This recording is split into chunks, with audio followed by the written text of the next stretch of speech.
He's the Packers linebacker, one of our favorites. He's Clay Matthews, making the rounds this morning for Campbell Soup. He joins us now. How are you, Clay? I'm doing well. What's yourself, Dan? I'm doing okay. How's the hair? The hair's good. It's always good. You know that. All right. Well, thanks for coming on, and good luck this season. I appreciate it. Thank you. Help me understand this. Did you really not know Colin Kaepernick, RG3's name? Like you said, whatchamacallit? Is that true? No. That's not true. That's just the media trying to make something up. I was just, there's so many quarterbacks who like to run around now that, they slip my name between. We were playing Russell Wilson and RG3 and Kaepernick. I mean, they're just good quarterbacks who can run around with their legs. So I'm sorry if I lost track of a game that was 3 or 4 weeks ahead. Well, it says we start out. What does it say on that blog? What does it say on the blog, Dan? Tell me. Okay, it says we start out the season with the 49ers. I mean, we got, what's his name? And then Tracy Wolfson said Colin Kaepernick. No, the Redskins coming here in week 2. So it's great preparation. Yeah. And then what's his name? So you weren't sure of RG3 or Colin Kaepernick. I think I was referring more so to what's his name to the team we were playing. It's just that what's his name. His represented the organization because they are the Redskins. So at one point it probably was a his, because of the Native Americans. So in a way, I think I might be politically correct here.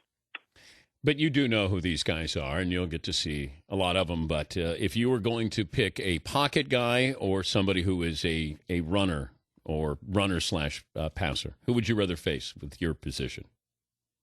Oh, would I rather face personally? I'd love to, get after these pocket-style quarterbacks. They're not nearly as mobile as Kaepernick and what's his name, RG3 and Russell Wilson. Those guys, because obviously you can just tee off as a pass rusher. You focus on beating your tackle, double team, whatever it may be, and stacking them. But, with these mobile read option style quarterbacks, when the play breaks down, they can create plays with their feet. And that's what makes them so dangerous and versatile. And it requires us as defenders not only to defend them in the passing game, but also with their legs as well. I thought we saw something in the Super Bowl with the Ravens where Terrell Suggs, no matter what Kaepernick did, was going to put a helmet on him. And I don't know if that's going to be the future of how to defend these guys, or at least making them aware of the defense. But did you notice that at all? Did you even watch the Super Bowl with how they tried to defend Kaepernick? Yeah, we've definitely been watching the Super Bowl and how they try to defend him. And, I think it started with facing the Redskins for them. I think they caught on earlier in the season, and obviously more so than us, who, we got our first glimpse in the playoffs. But, I mean, that seems to be a theme is taking the quarterback out of the game. And that's one thing I like about the game plan for this season in general, facing these type of quarterbacks, is putting hits on the quarterback and being the aggressor as opposed to sitting back and letting them dictate where the ball goes. So, yeah, we saw that with, Suggs. So it may not be the best statistical game for, guys like myself or Terrell or anyone for that matter. But if you can force teams out of this read-style option, offense, pistol, whatever you want to call it nowadays, force them into a traditional offense and force him to beat you with his arm, then it requires us to go back to, us, your coaches, defensive coordinators playing, our best plays against theirs. And that's also what we want to get it back to. What's cut down day like for a guy like you who knows that's not happening anytime soon? Well, I'll tell you what, I think that, initially early in my career, I know I'm only going into year 5, but, I figured, well, I'm going to be here for the long haul. But, I think this was the first year where I was actually, thankful that, I got another year under my belt. So I don't know if that's just becoming old, mature at the ripe age of 27, but, I don't take it for granted as much as I used to anymore because, I know, like I said, I'm only going into year 5 and hopefully I got several more years ahead of me. But, you begin to appreciate what you have and what they lay out for you. But my day consisted of just getting a good workout in, a little ice bath, treatment, kind of hanging around. And, I mean, it's unfortunate seeing the guys come and go, especially the guys who you forge relationships with. But unfortunately, it's part of the business. It is a business. Have you been next to somebody when all of a sudden, somebody says, hey, such and such, come on in, and you know what's going to happen? I've seen, those guys come down. I've seen the head guy come and talk to people, and I've seen guys come down immediately afterwards in which they say their goodbyes. So, And sometimes you feel as if guys are wrong as far as they should they still should have a spot on the team. But ultimately, that's not your decision, and you buy into the organization and what we do here. So it's unfortunate. And I saw a few teammates go that I felt they still had a chance to play on this team that's not on our team somewhere else, and you lose a friend more than anything. Can you lobby for somebody? Can you go to coach and say this guy should make it? You know what? I think I'm sure I could lobby for someone. I think it obviously depends on your role on the team, but for the most part, I mean, there's a reason why you have a GM or an owner of the team and the decisions they make. So I think that only gets you so far. But it seems to be working here. We're winning a bunch of ball games. Obviously, we got a Super Bowl under our belt, and hopefully get back there again. But for the most part, kind of what they say goes. He's Clay Matthews, Packers linebacker, joining us, Dan Patrick Show. Greg Jennings' comments in the offseason about Aaron Rodgers. How did that strike you? I really didn't have a reaction to it. I don't know if that's because it didn't involve me or just because it just didn't register with me. I mean, like I said, and like Aaron said, I mean, the only opinions that matter are the ones within the locker room, the ones that are going to help us win ball games and dictate where we go this season. So it's not relevant. At the same time, I guess you kind of see that more often than not is when teams and players aren't able to end on agreeable terms that maybe there's shots taken here or there. So I don't know, but like I said, I know what Aaron brings to the table as far as not only on the field but off the field and being a veteran leader of this team. So we're real fortunate to have, and we know he's a top quarterback and going to take us where we need to go. Last time you talked to Mark Sanchez? Probably in the off season. Yeah, we're part of the same agency, so I think maybe a little charity deal we did.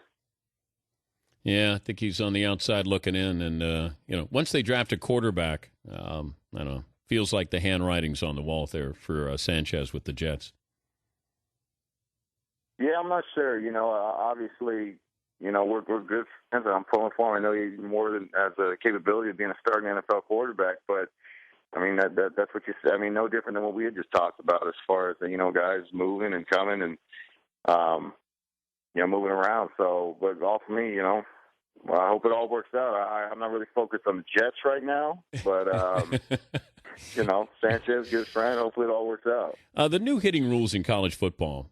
What if we did that in the NFL? They're talking about instant ejections here for hits using the crown of the helmet.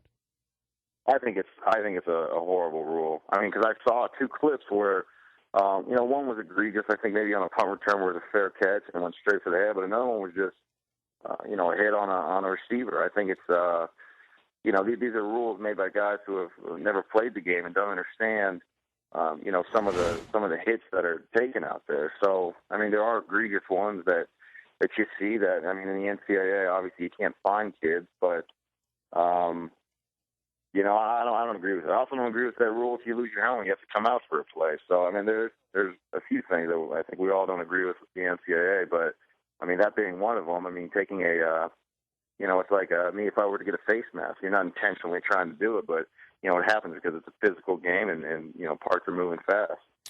And you're feisty. You're ready to go, aren't you? Ready to hit somebody.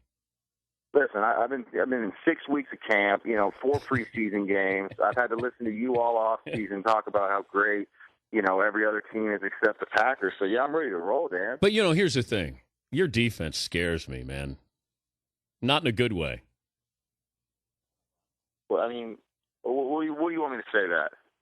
Well, you can say you're wrong, and if you can say whatever you want to say. I told you what it's not personal here, Clay. I'm concerned about your wide receivers. I like you got some running backs. Franklin and Lacey are good. You got an injured offensive lineman, and that's going to, one of your best offensive linemen. Defense is a little dicey there. That's all. So I'm not looking at a Super Bowl caliber team this year.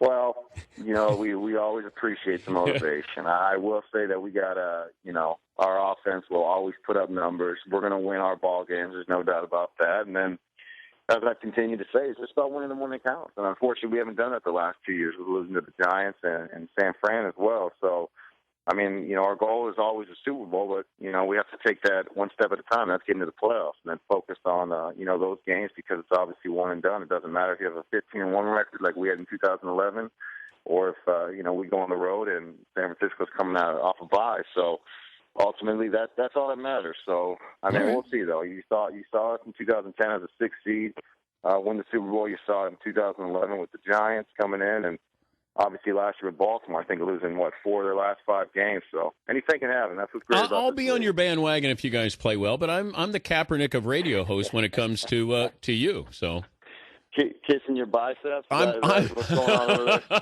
I'm what's his name? That quarterback for the Niners. That's who I am. I know you're doing something with Campbell's Soup, so I'll let you get the plug in for that. We always appreciate you coming on.